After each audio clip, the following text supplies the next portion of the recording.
Surat Udhna railway station પર gate બંધ કરવાને લઈને સુરત શહેર કોંગ્રેસ દ્વારા રજૂઆત કરાઈ। હજારો લોકો ટ્રેનમાં મુસાફરી કરતા હોય છે ત્યારે સ્ટેશનમાં ગેટને લઈને અનેક મુશ્કેલીઓ પડતી હોય છે। સુરત ઉધના રેલવે સ્ટેશન પર ગેટ બંધ કરવાને લઈને સુરત કોંગ્રેસ દ્વારા રજૂઆત કરાઈ છે। હજારો લોકો ટ્રેનમાં મુસાફરી કરતા હોય છે ત્યારે સ્ટેશનના ગેટને લઈને અનેક મુશ્કેલીઓ પડી રહી છે। ત્યારે કોંગ્રેસ નેતા કલ્પેશ બારોટ સહિતના લોકો રેલવે વિભાગને સંકલન કરી લોકોની પડતી હાલાકી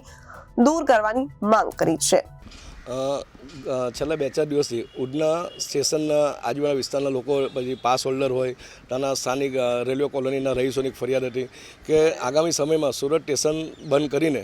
મોટાભાગની ટ્રેન ઉધના સ્ટેશનથી ચાલુ કરવાની ત્યારે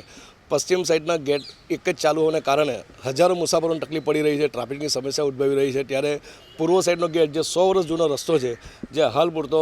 કોઈ કારણસર બંધ કરવામાં આવ્યો છે, એટલે એ ગેટ ખોલવા માટે અમે ગઈકાલે ત્યાંના સ્થાનિક અમારા આગેવાન અને અમારા શહેર કોંગ્રેસના પ્રમુખ ધનસુખભાઈ, અમારા માજી કાર્યકારી પ્રમુખ અશોકભાઈની સાથે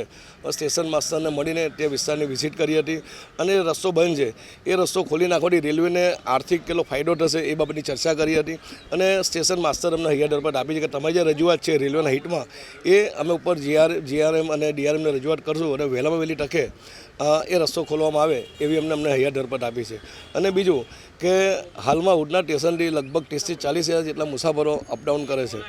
અને મોટાભાગની ટ્રેન જ્યારે ઉધના સ્ટેશનની ચાલુ થવાની હશે ત્યારે ખૂબ મોટી સંખ્યામાં મુસાફરો ત્યાંથી યાત્રા કરવાને ત્યારે ત્યાંના લોકોને તકલીફ ન પડે, કોઈ મુસાફર ટ્રેન ન ચૂકી જાય, ટ્રાફિક સમસ્યા ન ઉદ્ભવે, કોઈની રોજીરોટી ન છીનવાય એવા હેતુસર અમે આગામી સમયમાં મ્યુનિસિપલ કમિશનરમાં રજૂઆત કરવાના છે અને જીએમ અને ડીઆરએમ સામે રજૂઆત કરવાના છે કે આ ગેટ ખોલવામાં આવે તો સ્થાનિક મુસાફરોને પાસ હોલ્ડર હોય એ લોકોને પણ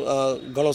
ફાયદો રહેશે। અને બીજું ત્યાં રેલવે કોલોની છે, ઘણા રિટાયર કર્મચારી છે, રેલવેની એક મોટી હોસ્પિટલ પણ ત્યાં આવેલી છે, એટલે ઘણી વખત પેશન્ટને લઈ જવામાં તકલીફ પડે છે અને જો ગેટ ખોલવામાં આવે તો જે 5 થી 6 કિલોમીટરનો ફેરો લોકોએ ફરીને પશ્ચિમના ગેટ પર આવવું પડે છે, એના બદલે ત્યાંથી જ એ લોકો આસાનીથી પોતાની ટ્રેન પકડી શકશે એ બાબતની અમે રજૂઆત ગઈકાલે કરી હતી। Bureau report Janadesh news Surat.